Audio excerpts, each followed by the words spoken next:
hayang ini bab kanyahoan merena ge moal gede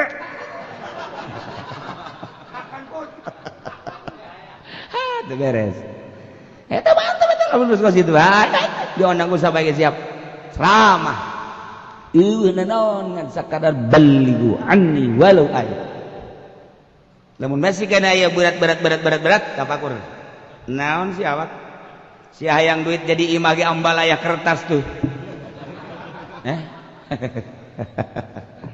sia butuh dahar di imah ge jati kadahar kue ambalaya duit ambalaya masih kena mika hayang nafsu sia ta goblok carekanan kurang awak urang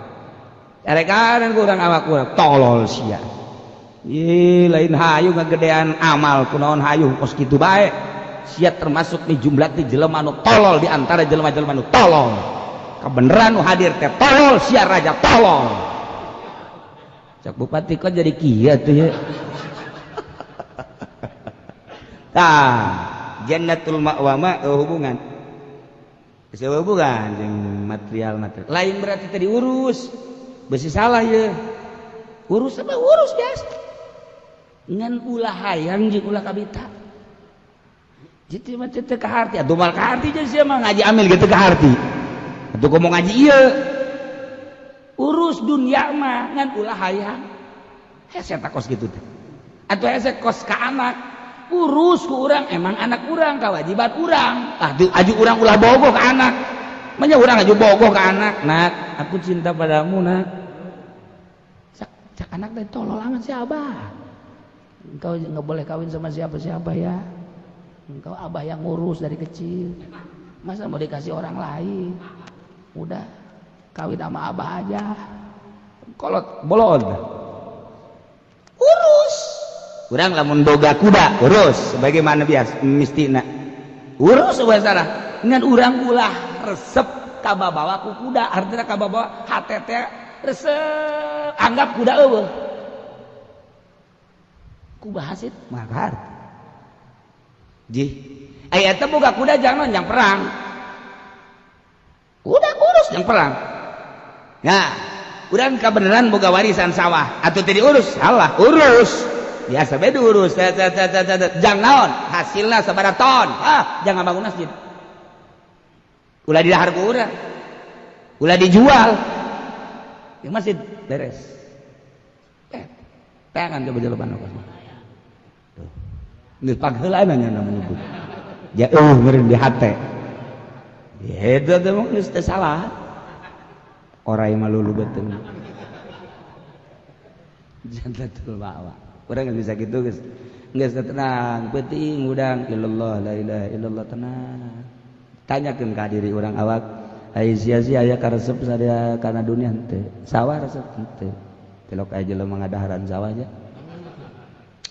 mobil henteu motor henteu imah henteu sama-sama sugan aya hayang kawin deui aya nu daekeun mah insyaallah asalnya narido ieu tolol teh budak henteu deui henteu satu dipakai Allah hiji Allah tenang kan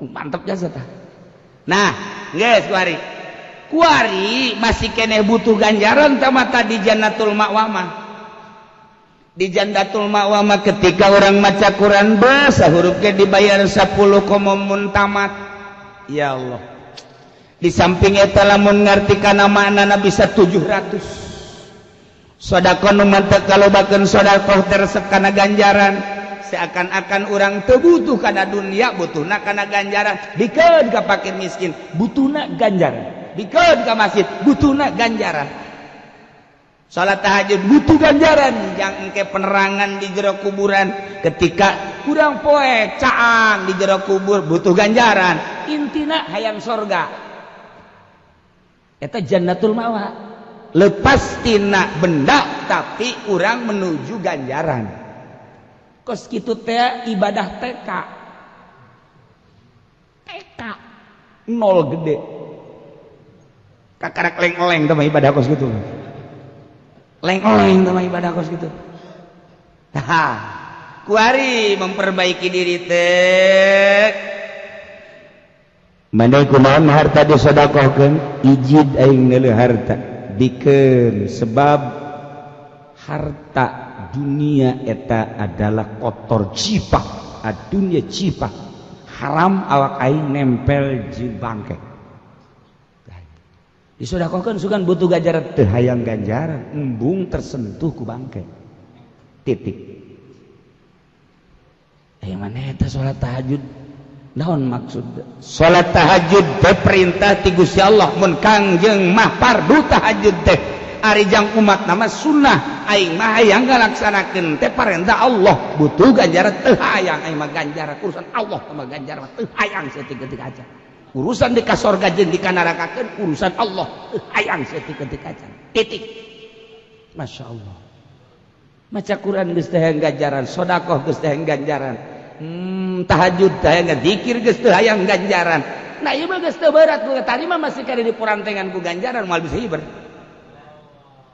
sebab boga kahayang nafsu urang tertuju kana ganjaran nafsu tah mah nafsu urang teh kana ganjaran sahanu teh hayang atuh kana ganjaran sahanu teh hayang atuh sorga nafsu urang tertuju ka dinya sanajan meunang dan urang dipurantengan ku eta moal bisa hiber terus teh hayang ganjaran da urusan masyaallah nah lamun geus teh hayang ganjaran sakadar hiji doang Allah lepas tina benda nomor kahiji kuari lepas tina ganjaran ya Allah ya Rabb geus teh aya hayang ganjaran urang lamun masih kada salat hayang ganjaran dipurantengan ku ganjaran moal lazat ibadah moal ngeunah ketika urang lepas tina ganjaran aing mah ngalaksanakeun perintah Allah ketika salat perintah Allah sesuai jeung aturanana Allah nitahna kieu aing ngalaksanakeun butuh ganjaran teu sama sakali teu hayang ganjaran aing ieu kakarak mulai ku ari aya di jannatun naim ayana di alam malakut bisa nyabanya ka alam malakut sebab nu teu dahar teu nginum malaikat nu teu sare malaikat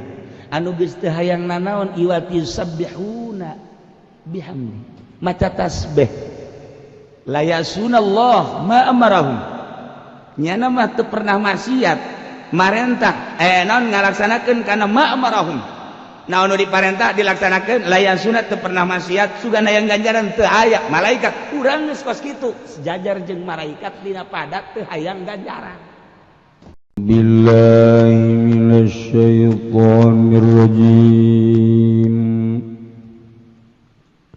bismillahirrahmanirrahim al-ma'na al-ijmali tawi kilahiki kumana kang bangsa kasimpulan harradas sahabatul kiram harrasa sahabatul kiram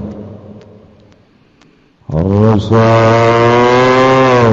nagegrehi harradas sahabatul kiram harrab anggegrehi sabda sahabat pirang sahabat pirang kang mulia radhiyallahu anhu bidilar bendu sallallahu anhum saking sahabatul kiram ala al-istikthari minal masubah natasamih nakahaken saking ganjaran urang dititah ngalobakeun ngumpul-ngumpul ganjaran jang sampeureun engke deuk kawin ku ari urang ngumpul-ngumpul duit jang kawin jang kanikmatan hulu nu leutik persiap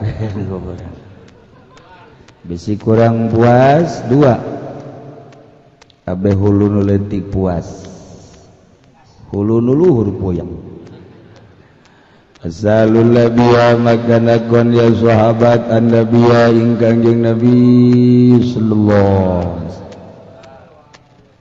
wasallam ayu sadaqati saking endi-endi sedekah aktsara ajra kang leuwih akeh apane ganjaran sahabat naros buku sedekah naon nupang seueur-seueurna ganjaran akhbarahum rasulullah maka nyaritakeun hum ing sahabat sapa kanjeng Rasulullah sallallahu alaihi wasallam bi anna aktsara shadaqati ajran kalawan satuhunil leuwih akeh-akeh sedekah apane ajran ganjaranane ma ataqahu ar-rajulul faqir as-sabir 'ala al-faqa wasyidda al-muktafi bi aqallil kifayah iku barang kang waken huling ma sapa ar-rajulul faqir wong lanang kang fakir kang tahan uji 'alal faqati ing atase kapakiranane lan kasangetanane tur kang ngalep cukup kalawan kang leuwih kidi-kidi ke kacukupan nu paling gede ganjaran sedekah sedekah nu dikaluarkeun ku seorang fakir anu tahan uji atas kapakiranana anu pohara luar biasa tahan uji jinteung katirisan geuh moal kebal di dunia mah jinteung lapar oge moal kebal di dunia mah jinteung teu boga mobil ge moal kebal di dunia mah jinteung teu boga imah ge ja moal kebal di dunia mah bisa ngomongna doang ngalep cukup ku pangsa etikna kacukupan asal aya jang nangtung salat bae jang nangtung ibadah ka Gusti Allah boga berkat aya otoran aya daging hayaman cukup lamun didahar 3 sampai 7 huap lah teger nangtung geus 7 huap sesana dibikeun ieu mah pan urang ngasa sebeuna nu urang dibungkus nu batur ge dicokot beres mun bebeja mah dipali encan deui jalan tukang nyokot deui pan eta mah orai mah lulu di beuteungna atuh aya kuari di jalemana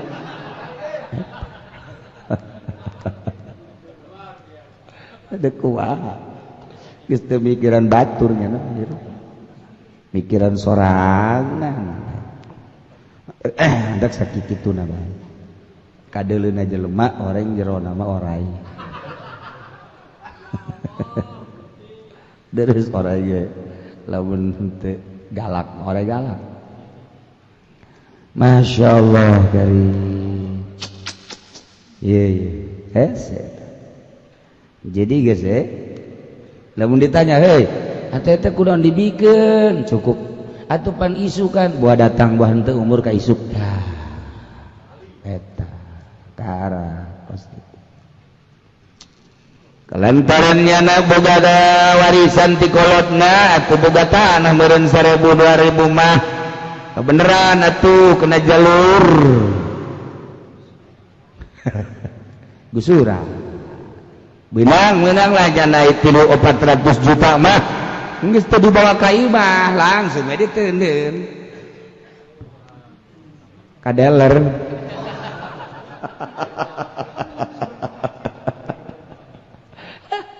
atuh aku jeung urang burung da bae ka dealer mah malah mah kurang maksudna gusurana 700 juta rencana 1,5 miliar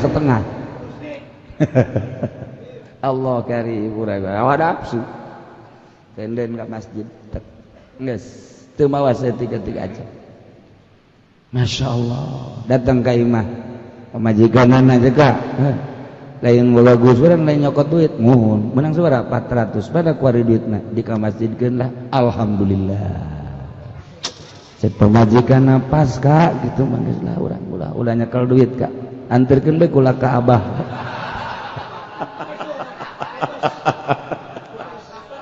sial teh pamajikan bener mimiti wah neangan pamajikanna nu sapagodos jeung urang antek ulah neangan pamajikan nu ngalawan ka urang ka mana duit ka masjidkeun akur ka beres geus lah pokona urang babarengan ke di akhirat tanggeuna kan ka hatena nikmat jual habak ka kabeh ka kan siapa aja kitu atuh geus urang ulah boga bulu ka ulah mikiran anak ulah mikiran incu bahan bahasa lagi lain nu serido nu ridho mah lain kitu bahasana lain guys jualan kabeh habak malaya habak ieu mah aya habek.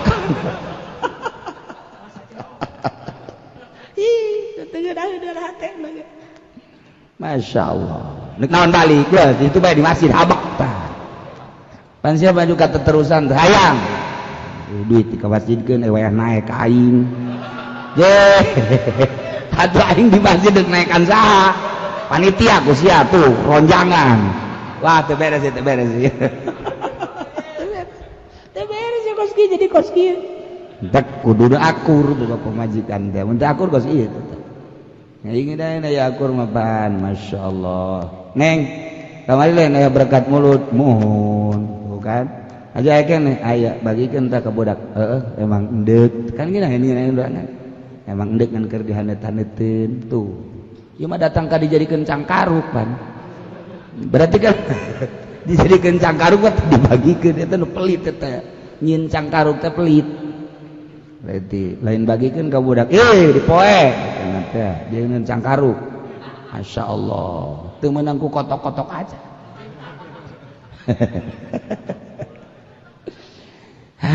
Ieu mah nyontohan ge aya bae jelemana. Wa tafsiruhu majabil hadis. Lalafsiran wing juhdul mubin. Apa barang kang tegaya ma fil hadis. In dalam hadis alladzi akhrajahu an-Nasai kang isbatuakeun wing ladzi sapa Imam Nasai. Min hadis Abi Dzar saking hadis Abi Dzar saking kangjeng Nabi sallallahu alaihi wasallam annahu qala isatuhuna kangjeng Nabi iku ngucap ya kangjeng Nabi ing lapat sabaqo dirhamun anding ini apa sadirham biata alfi dirhamin ing 100.000 dirham bakal mihelaan ka surgana sadirham nu dibikeun ku seseorang mihelaan kana sedekah 100.000 dirham. Ya Allah. Mun urang mah 100.000 bakal mihelaan sedekah 1 miliar. Ya Allah. Nu 1 miliar can datang ka surga. Nyana nu 100.000 ku datang ka surga. Asana 100.000 kabeh. Malah geus da masjid. Malah boga hutang masjid. Mana rajulun lahu dirhamani yaiku rajulun wong lanang kang ikut tetep kada rajul tawi dirham roro akhadha kanalak ya rajul ahadahuma ing salah sujine karone dirhamani batasaddaq bihi maka gara sadaqah ya rajul bihi kalawan ahad atawa dirham. Hiji jelema bogana ngan 2 dirham na doang nu sadirham disedekahkeun nu sadirham jang kepentingan nyana sehingga teu bogana naon deui barang beres sedekahna. Kadua rajulun lanang lanang lahu malun katsir kang ikut tetep ka rajul teu harta kang akeh. Brag hartana. Di anu sekian miliar, di anu sekian miliar, di anu sekian miliar. Akhadha min artihi ni'ata dirham bi'ata alfi dirhamin maka ngaluk lawa rajul saking bandane rajul ing 100.000 dirham cokot nga dina 10 miliar 1 miliar atau sedekah biha maka gawa sedekah ya rajul biha kalawan ni'ata alfi dirham disedekahkeun 1 miliar. Eta tegul kadang enak padahalnya sana masih 9 miliar. Nu tadi bogana ngan ge 200.000, 100.000 disedekahkeun, 100.000 didar. Beres sedekah teu bogana naon. Nu sugih mah anu 1 miliar, beres sedekah masih 9 miliar. Ka surga ngan angel. Nu tadi mah 100.000 ti heula ka surga. Lain alhamdulillah. Maksudnya batur mah nu boga 200 sedekah nu boga 1 miliar ayeuna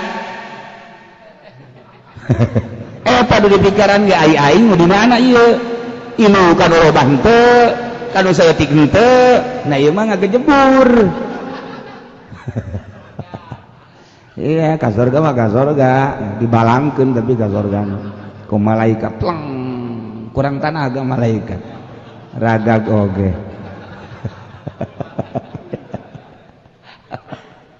Pasuk namanya malaikat kurang tenaga. Iya, tengah aja lagi nggak aja. henteu diembatkeun gue nya diembatkeun mah datang kan cek malaikat lain lalaunan nu kieu majakna teh deres tereh datang mah kanu katungtuk belah dia kena gejeragakeun Masya Allah sebab teu sedekah kabehan kumaha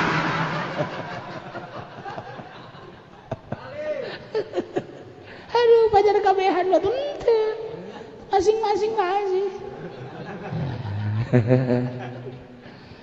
Kerja bisunatilan teman tegaing dalam sunnah dan maning apa khairus sadaqati makana an zahri tawili becik-becik sadaqah iku barang kang ana yang maikut tetep saking jujur kasugihan di luar sugi keur teu boga naon sadaqah boga naon sadaqah atuh tambah kaharti teu boga naon sadaqah ieu masyaallah karim kos jelema di perjalanan urang ke Mekah masih kena bisa sodako di perjalanan ge eta teh jelema barahan teh kos kitu hayang nyaho ka jelema barahan di perjalanan ge masih sodako keneh bae eta karek hebat boro-boro di perjalanan di mage telok nah di perjalanan mah masyaallah hayang inung ke tenang Kang Dar ke tenang tah eta nu hebat nya ge aya kituna aya bener gue lagi henteu miceun yang nginum beres bayarin kiai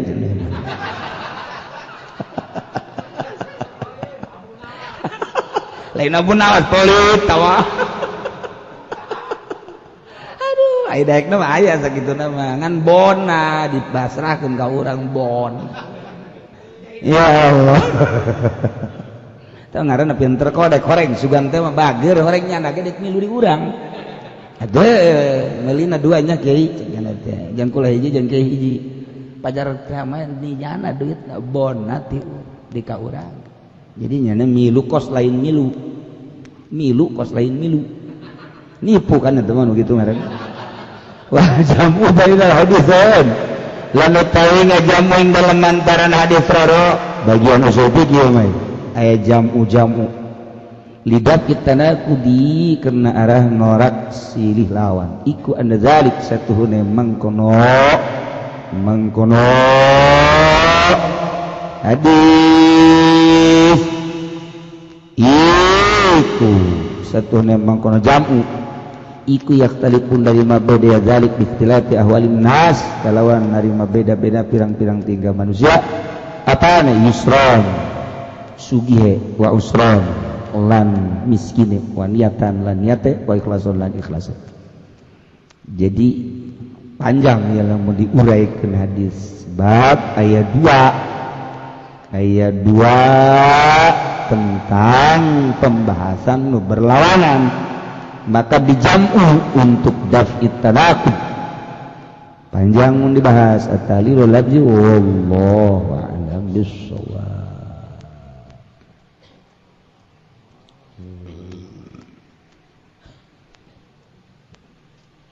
Bismillahirrahmanirrahim wasalif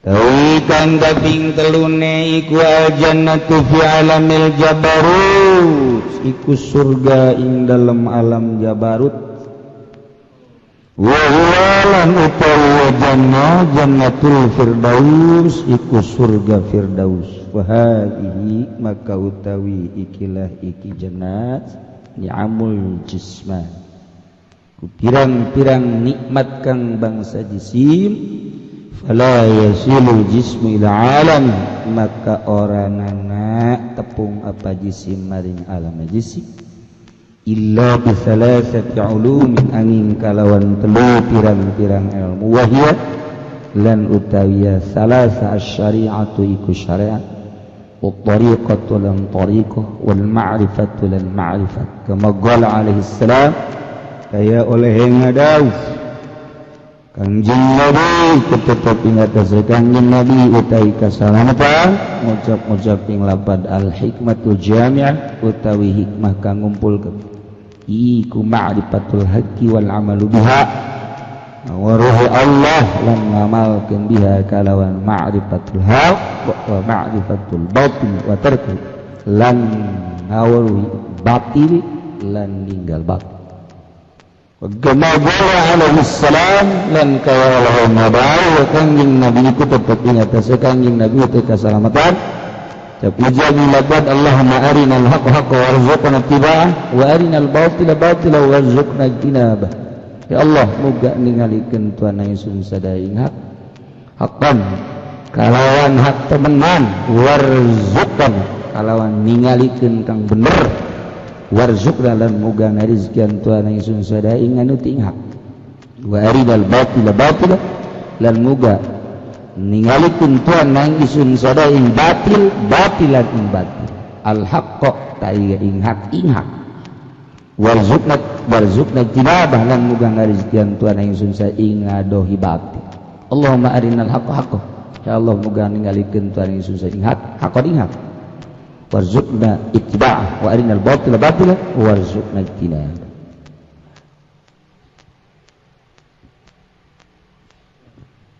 Ternyata di dunia keneh urang geus bisa ngarasakeun sorga. Hiji jannatul ma'wa patalina jeung material jeung materi benda-benda. Ketika urang geus leupas tina benda-benda urang geus aya di jannatul ma'wa. Lamun urang geus eueuh patula patali jeung harta awak urang polostromo mantep moal aya berat. Contoh urang lamun geus teu aya patula patali jeung harta kaburu tahajud zikir maca Quran. Mang Haji Bendi kunaon teu kaburu maca Quran? Urusanana kan dagang. Teu kaburu. Ki Pudoli kunaon teu kaburu maca Quran? Undangan. Dakwah. Tabligh akbar. Allahu akbar.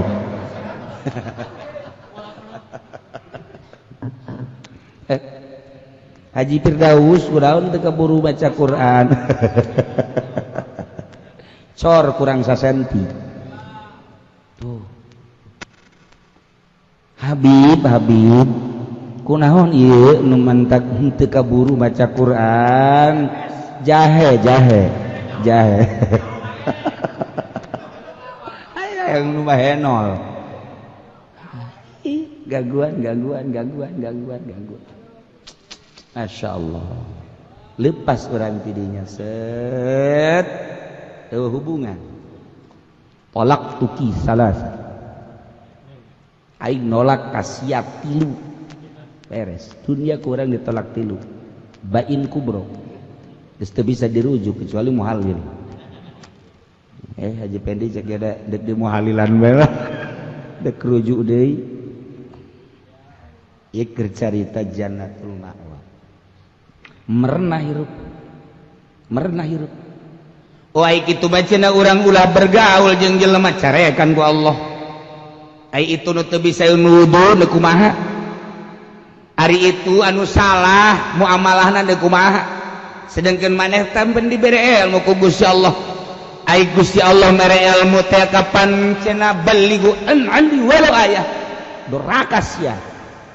Oh, atuh sampekeun ngan ulah aya implikasi. Ulah aya embel-embel hiji ulah aya klasifikasi sanu ngundangna Haji Pendi moal aing mah emang kunaon tilok diberkatan saumur hirup can jorang diberkatan kunyan mun hayang nyaho ka sosok nu dur petnya ulah kitu teu beunang tetep berkat datang bae. Saya nu ngundangna Habib Roja Komo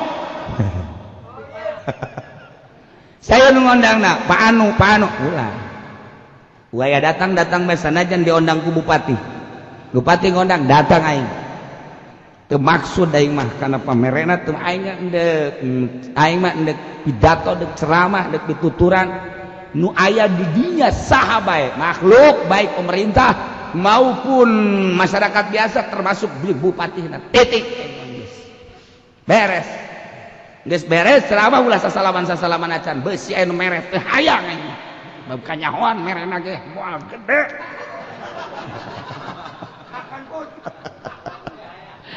teu beres eta mantap eta lamun geus kitu diundang ku sabage siap ceramah naon ngan sakadar baligu anni walau ayat lamun masih kana aya berat kapakur naon si awak si hayang duit jadi imah ge ambalaya kertas tuh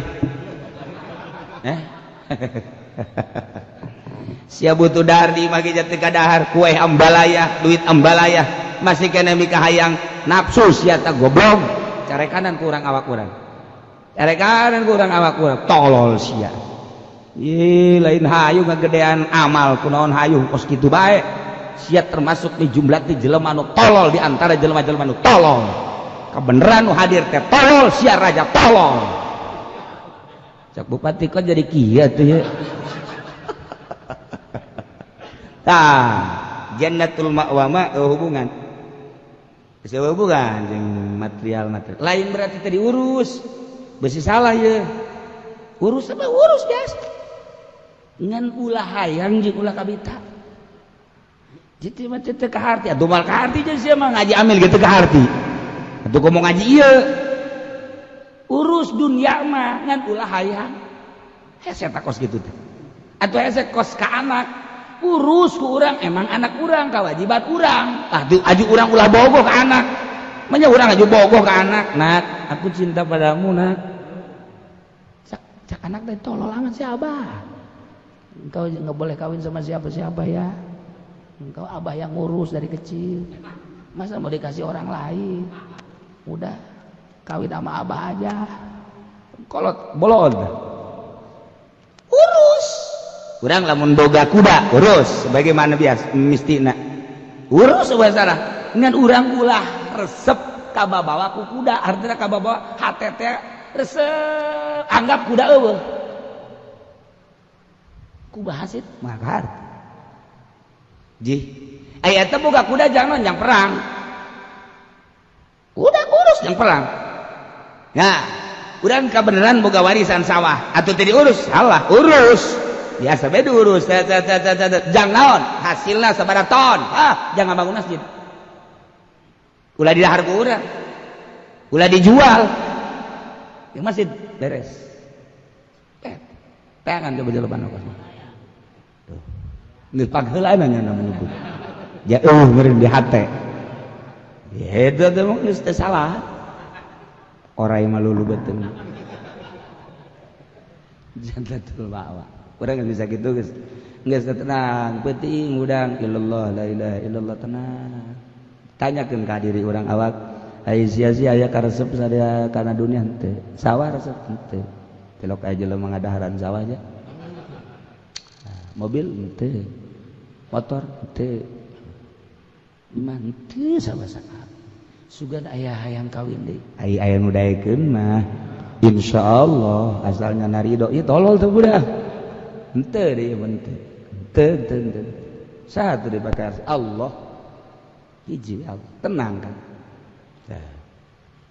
mantap jasa tah nah geus kuari masih keneh butuh ganjaran tamata di jannatul ma'wa mah di jannatul ma'wa mah ketika orang maca Quran basa huruf ke dibayar 10 komomun tamat ya Allah di samping eta lamun ngarti kana maknana bisa 700 sedekah nu mantep kalobakeun sedekah teresep kana ganjaran seakan-akan orang teu butuh kana dunia butuhna kana ganjaran dikeun ka fakir miskin butuhna ganjaran dikeun ka masjid butuhna ganjaran salat tahajud butuh ganjaran yang engke penerangan di jero kuburan ketika kurang poe caang di jero kubur butuh ganjaran intina hayang sorga eta jannatul ma'wa lepas tina benda tapi urang menuju ganjaran kos kitu teh ibadah TK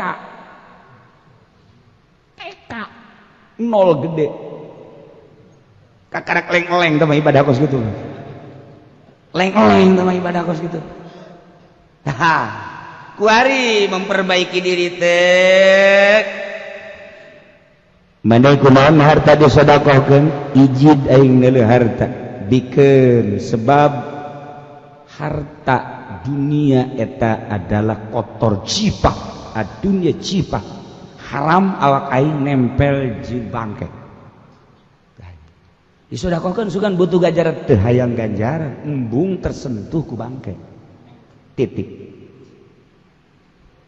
maneh eta salat tahajud naon maksud salat tahajud teh perintah ti Gusti Allah mun Kangjeng mah fardu tahajud teh ari jang umat nama sunnah aing mah hayang ngalaksanakeun teh perintah Allah butuh ganjaran teu hayang aing mah ganjaran urusan Allah mah ganjaran teu hayang saeutik-eutik acan urusan di ka sorga jeung di ka nerakakeun urusan Allah hayang saeutik-eutik acan titik masyaallah maca Quran geus teh hayang ganjaran sedekah geus teh hayang ganjaran tahajud teh hayang zikir geus teu hayang ganjaran nah ieu mah geus teu berat ku tarima masih kade dipurantengan ku ganjaran moal bisa hiber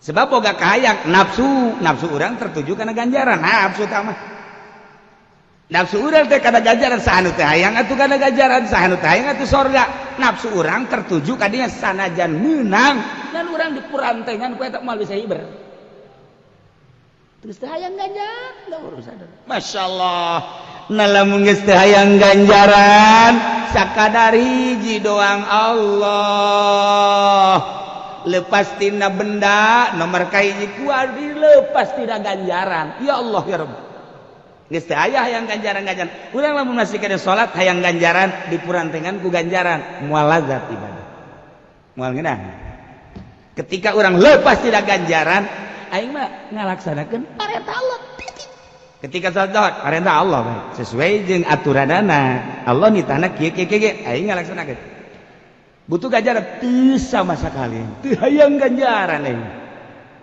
ieu kakarak mulai kuari aya di jannatun naim ayana di alam malakut bisa nyaba nyana ka alam malakut sebab nu teu dahar teu nginum malaikat nu teu sare malaikat anu geus teu hayang nanaon iwati yusabbihuna bihamdi maca tasbih la yasunallah ma amarahum nyana mah teu pernah maksiat marentah naon ngalaksanakeun kana ma amarahum naon nu diparentah dilaksanakeun la yasuna teu pernah maksiat sugan hayang ganjaran teu aya malaikat urang geus kos kitu sejajar jeung malaikat dina padat teu hayang ganjaran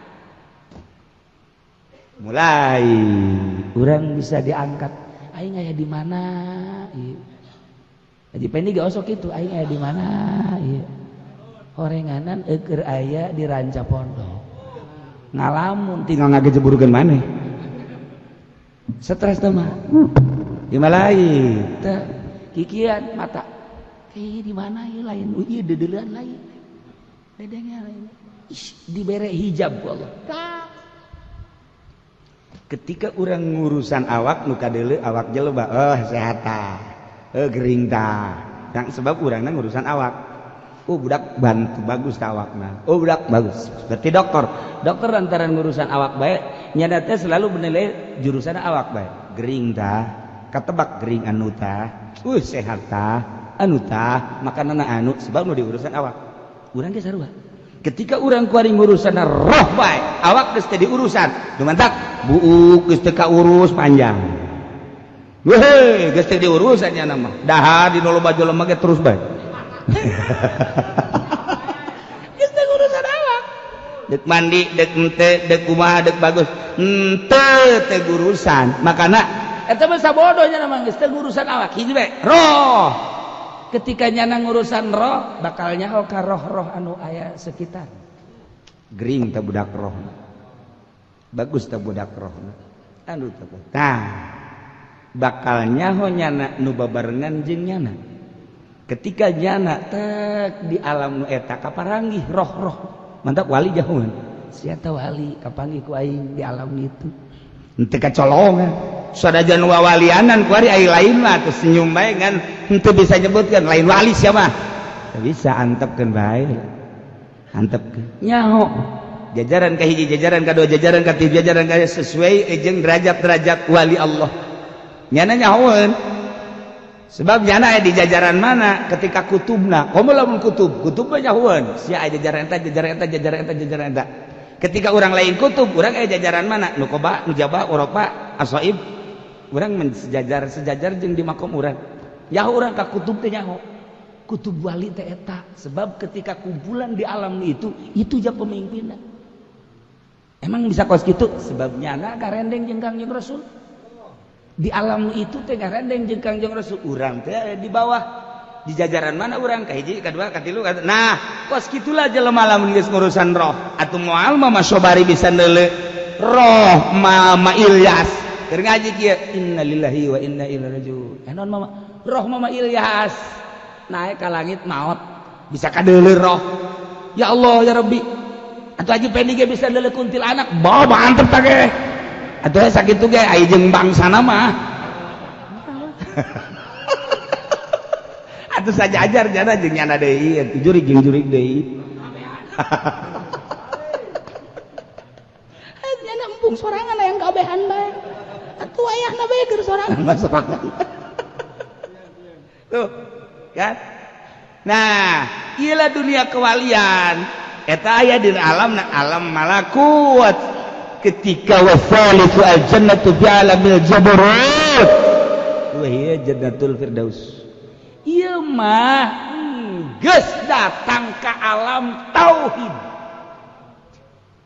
nu tadi ke tauhid ngan tauhid aya di alam malakut ieu mah geus sagala rupa tauhid sok geura hartina geus aya di alam tauhid teh kieu alam jabarut alam asli ieu geus babalik ka alam asli ya tadi mah kakarak datang ka alam malakut ieu kan deuk nyaritakeun kembalina urang ka watonil asli lembur urang asli aya di alam jabarut maksudna kumaha emang ieu dunia kadeuleu henteu sebab wujud bainal adamain tadina eueuh kuari aya engke eueuh deui atuh anggap eueuh nyana teh lain bahasa kos kitu teh geus boga tekad wujud bainal adamain atuh lalagaan tah mah wujud majazi ngaranna geus ieu nu aya wujud majazi wujud nu aslina masyaallah sakumaha sya'ata illah cek sya'ata illah kaifa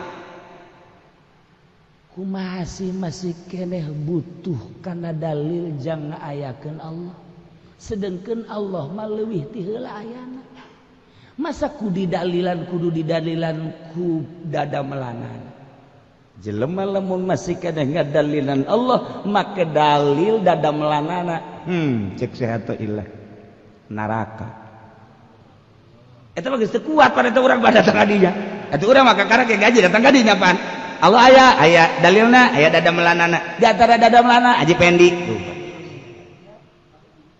datang ka dinya ngaji urang eta teh cak ahli Allah neraka maksud neraka teh dikhawatirkeun asup neraka mun masih kos kitu kaifa cek syatailah kumaha masih kene encan kaharti keneh bae ayana Allah lantaran Allah maka panu ngawujudkeun sagala rupa masa sih ieu makhluk Allah teh ya nu diwujudkeun ku Allah make ngahalangan kana ayana Allah kuatan mana wujud dadamelan jeung wujud dunyeuna ketika wujud dunyeuna teu kadeuleu nu kadeuleu wujud dadamelanana neraka sia cek satu ilah ambo atuh urang mah ibah di neraka kabeh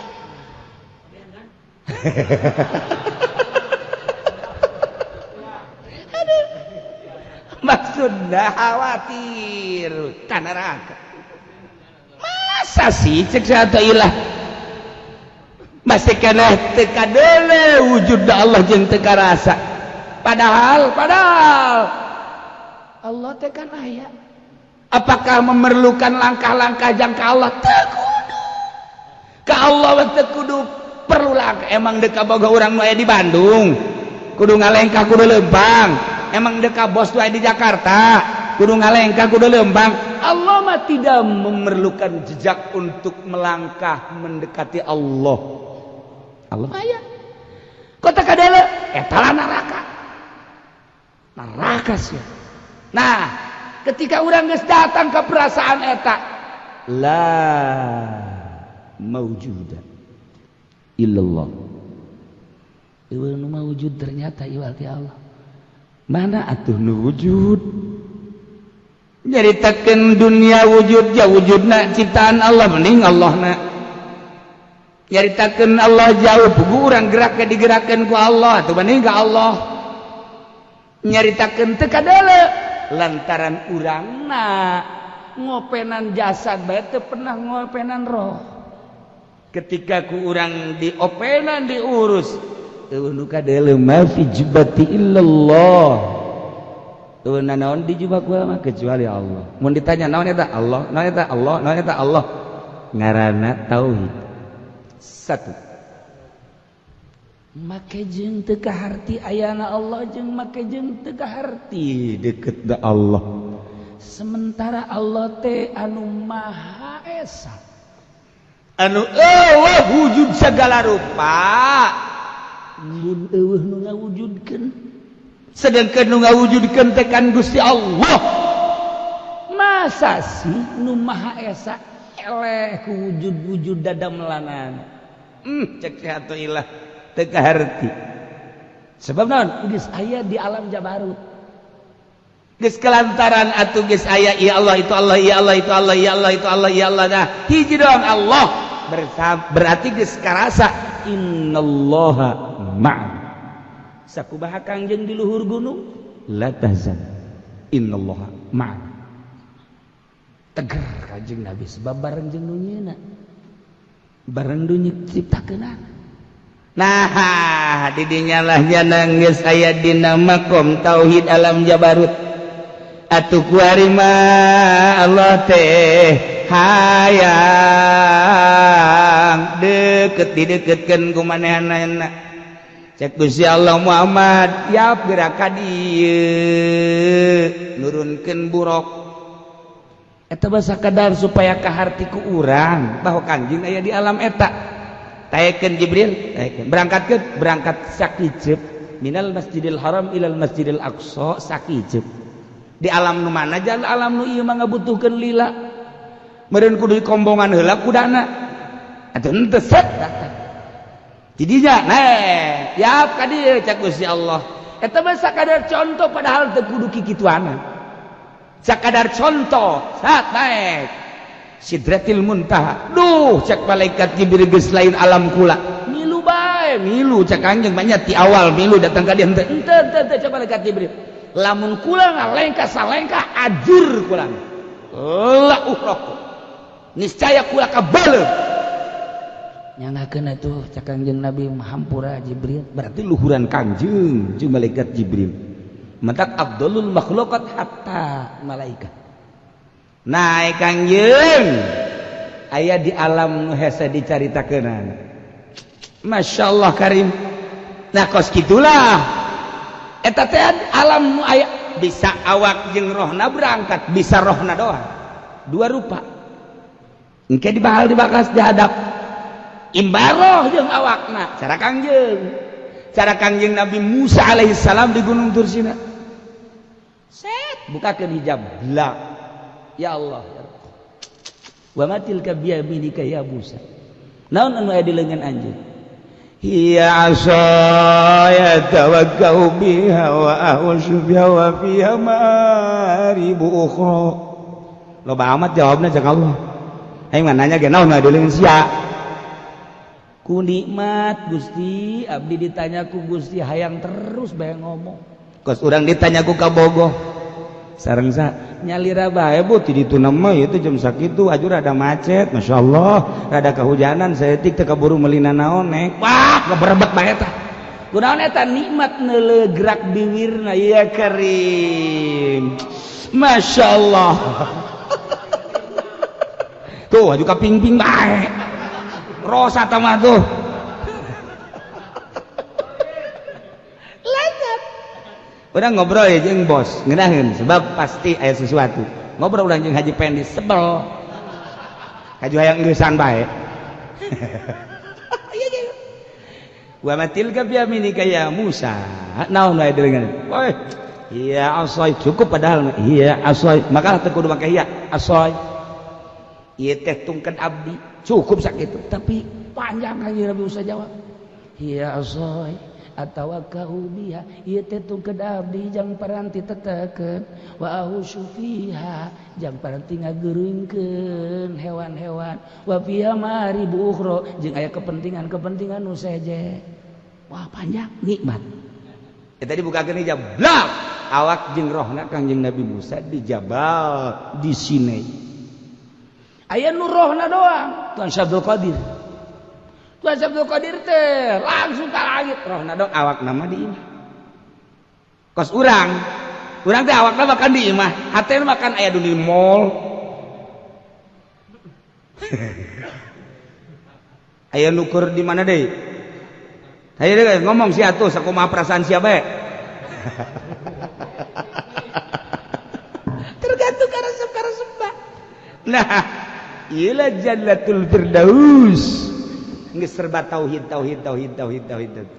Nyana mah geus mata jeung ceuli geus lain deui. Set. Eta teh majdzub ngaranna. Tertarik ku keagungan Allah. Urang mah tertarik ku keagungan Fortuner. Dengan Fortuner nu baru tertarik hati urang. Set. Mulai guys aya pemikiran sabaraha duitnya.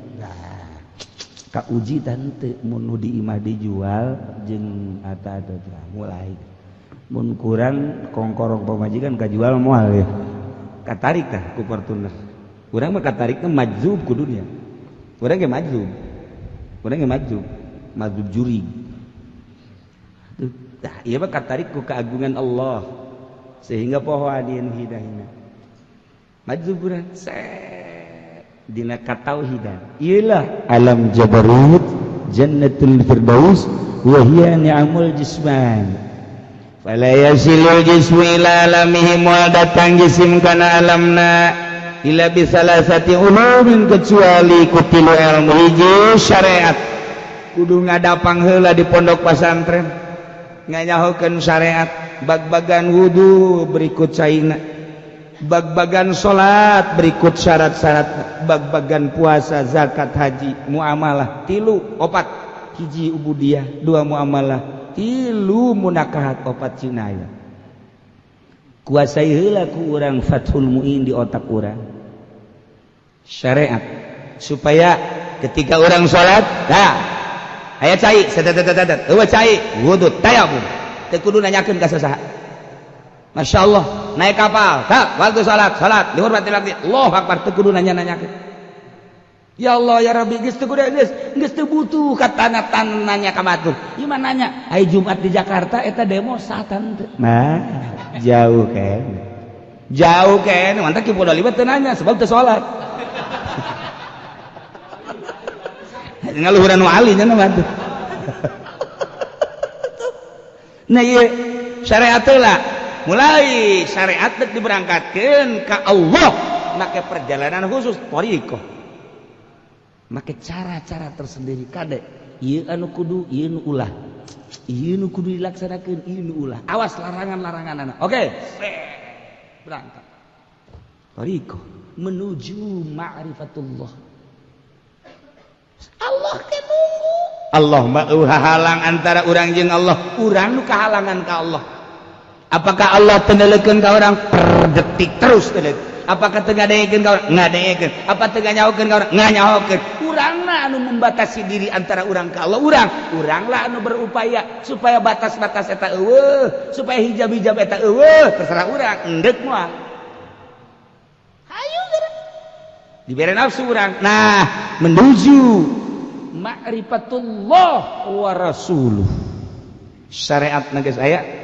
Tarekahna geus boga mursyid guru urang menuju dibere ku Allah dengan keaslian berangkat urang syariat maka perjalanan thariqah bersihna sakumaha urang hebat dina syariat makom syariat urang bersihna dina thariqah makom thariqah ketika dipadukeun syariatna hebat jeung thariqahna hebat nyai-nyayang tet ayarah dibere rasa ku Allah ih jaki horeg asana aya bae Allah teh di kolbu deuk ka mamana ge asana izin ka Allah Allah teh neulekeun bae Allah teh asa nganyahokeun bae asana izin jasa ka Allah asal teh dipake ibadah bae geus izin ka Allah sebab sebab Allah na bareng jeung urang maka kaluarlah ucapan Kangjeng Gemagol alaihissalam al hikmatul jamiah nah ieu hikmah nu ngumpul cik coba kos kumaha wallahu a'lam